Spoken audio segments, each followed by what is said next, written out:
This is Algebra 2. I'm on page 257. It's lesson 60.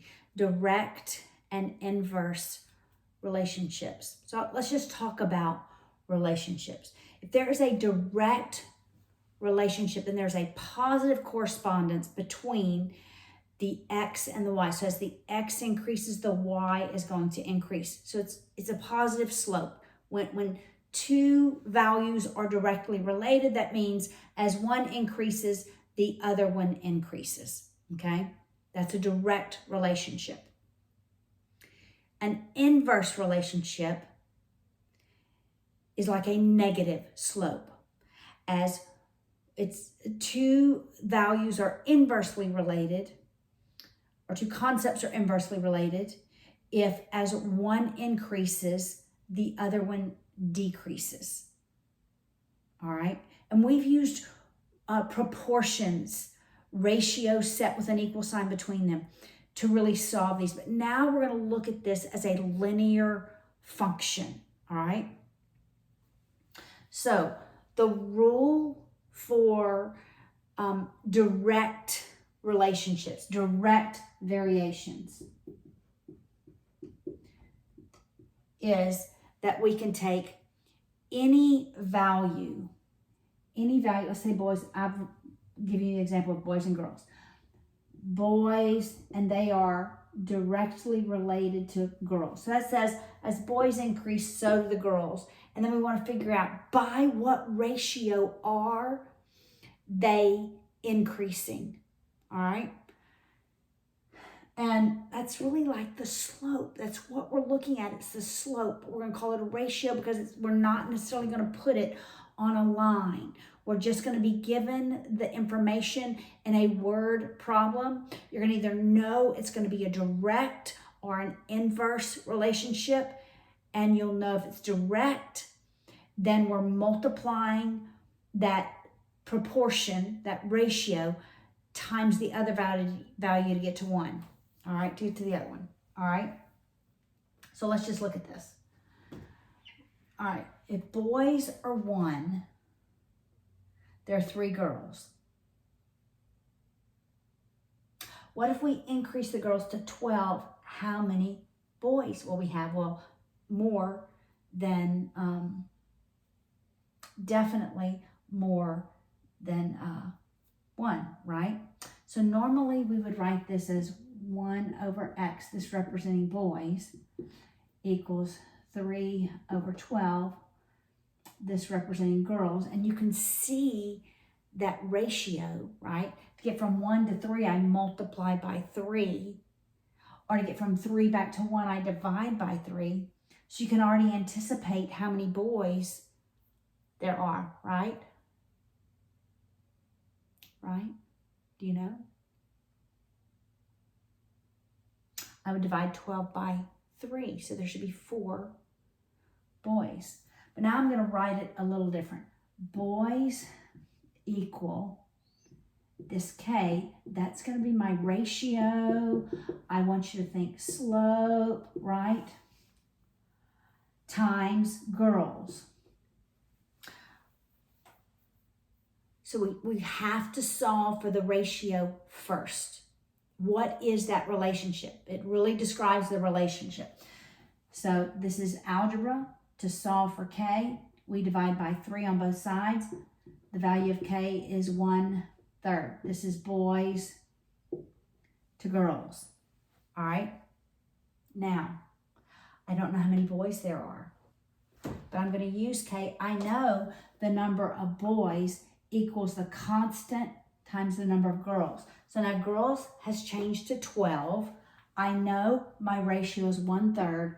So the boys are 1/3 times 12, which is 4, right? There are 4 boys. That's a direct relationship. Direct relationship, it's one value is the boys are directly related to the girls. So your equation is going to be boys equal that ratio, which is what you're going to solve for, times the girls. Then you're either going to be given the boys or the girls, and you're going to solve for the unknown value. Okay? That's direct. Inverse says, as one increases, the other decreases. It's a negative slope. It's like we're dividing. We're making it smaller. We're dividing one into a smaller value, right? Because as let's say this is boys again, and this is girls, right?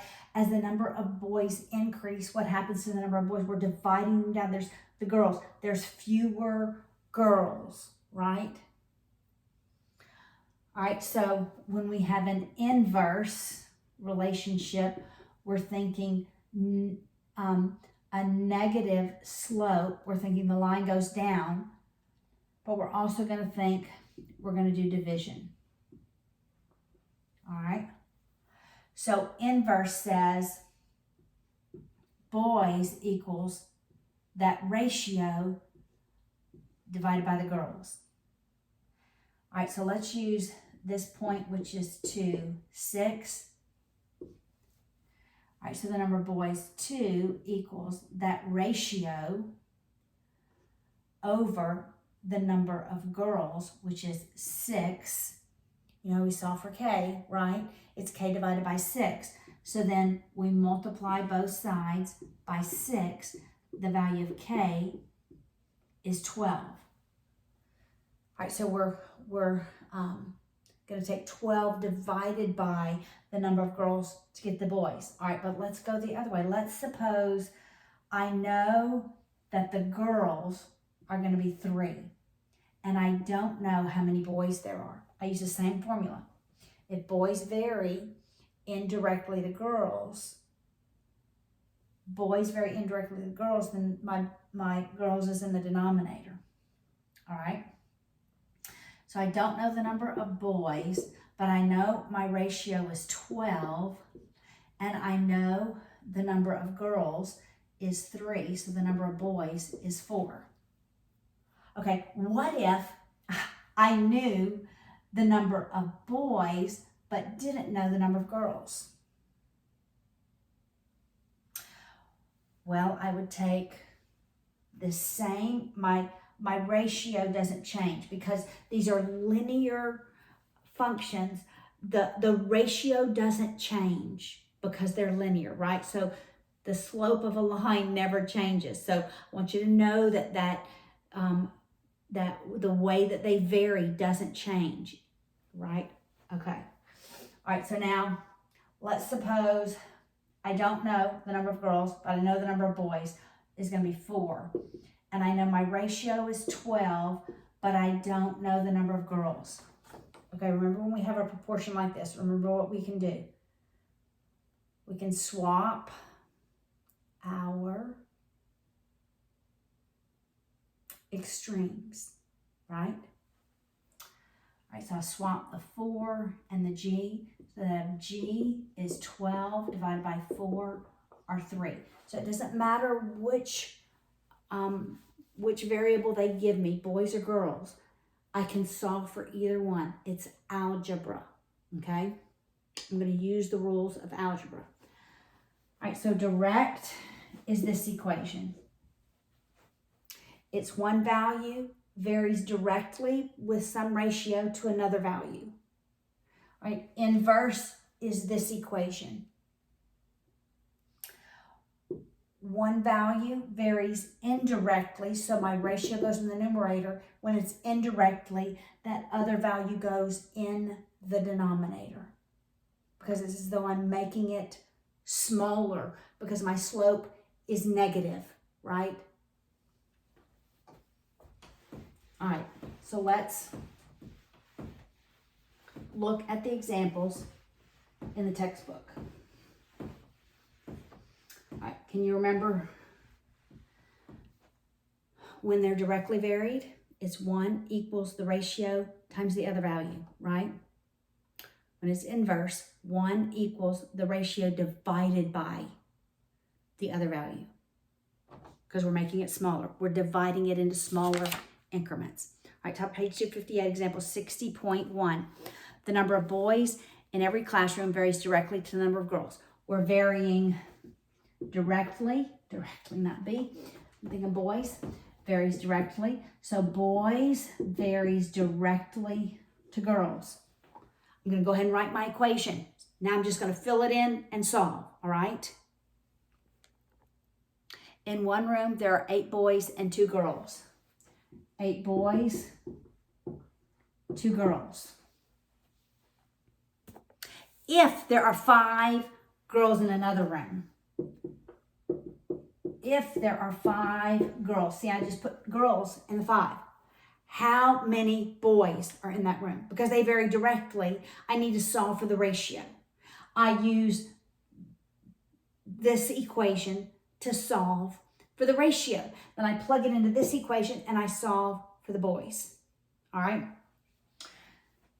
I divide both sides by 2. My ratio is 4. All right. So what happened? Girls increased. What are we expecting boys to do since they vary directly? Boys should increase. Okay? If there's a direct variation, if the one of the values increases, the other value should increase as well. If there's an inverse relationship, remember one increases, the other one decreases. All right? So now we plug K in to this equation. Boys is 4 times 5. So there are 20 boys. All right, so when we have 2 girls, we have 8 boys. When we have 5 girls, we have 20 boys. They both increased. All right. Look, let's look at this as a ratio. All right, when I have 8 boys and 2 girls, then I have 20 boys and 5 girls, right? Here's my boys, here's my girls.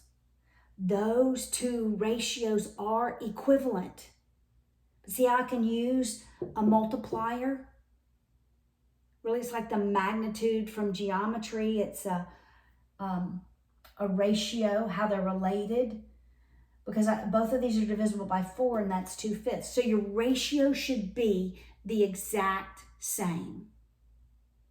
Like normally, this is how we would work them. But now we're looking at 2 linear functions, all right? We're separating it out. All right, now that works with direct. All right, 60.2. The number of revolutions per minute varies inversely. So revolutions varies inversely to the number of teeth. All right, so you can think of a bicycle, right? Bicycle, it's a chain, and the thing has teeth on it, right? And as what moves it?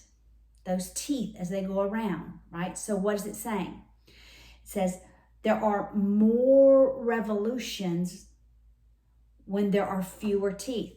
Or it's saying the more teeth, the fewer revolutions. All right, so they're inversely related. As revolutions go up, teeth go down. As revolutions go down, teeth go up. Make sense? All right. So it says if 40 teeth result in 100 RPMs, revolutions per minute, what would the RPM be? We don't know what the RPM would be if there are, how many teeth? 30 teeth. Okay, teeth went down, my revolution should go up, right? All right, we take the first set of numbers and solve for K, which is my constant. It's my ratio. K is often used for just a constant number in algebra. All right, so I multiply by 40 on both sides, and the value of K is 4,000. All right. Now my revolutions is going to be 4,000 divided by 30. All right, so revolutions, 3 goes into 4, 1, that's 10. That's going to be 133.3. Repeat. I do believe.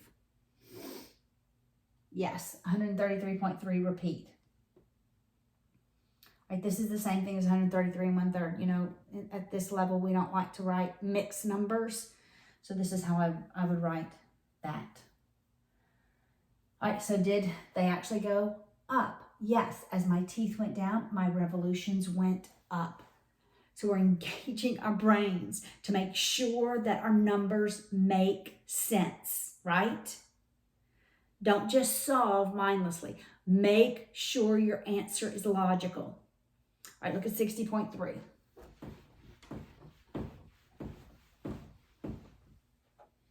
The number of clowns was directly proportionate to the performers. Clowns was directly proportionate to performers. All right? It means as clowns increase, performers increase. As clowns decrease, performers would decrease. If there were 40 clowns,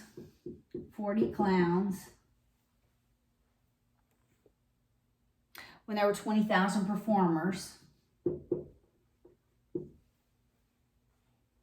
how many clowns would there be when there are 12,000 performers? Okay, fewer performers, fewer clowns. We saw for the constant K, or that ratio, by dividing by 20,000 on both sides. We can get rid of that. 4 goes into 2,000. That's 500 times, I believe. 1 over 500 is the value of K. All right, so now my number of clowns go down. My number of performers go down. I better get less than 40. I better have less than 40 clowns. So clowns is my ratio, or my constant, times 12,000. That's the same thing as 12,000 over 500. My 2 zeros eliminate. 5 goes into 12. 2 times 24. So 120 divided by 5 is 24. My clowns went down. All right, so that is direct versus inverse, compared to inverse relationships. With direct relationships, that constant is multiplied by the other value. When it is an inverse relationship, you take that constant, that K value, and divide the other value. Okay? That means as one increases, the other one decreases. So work examples A, practice problems A and B on page 258.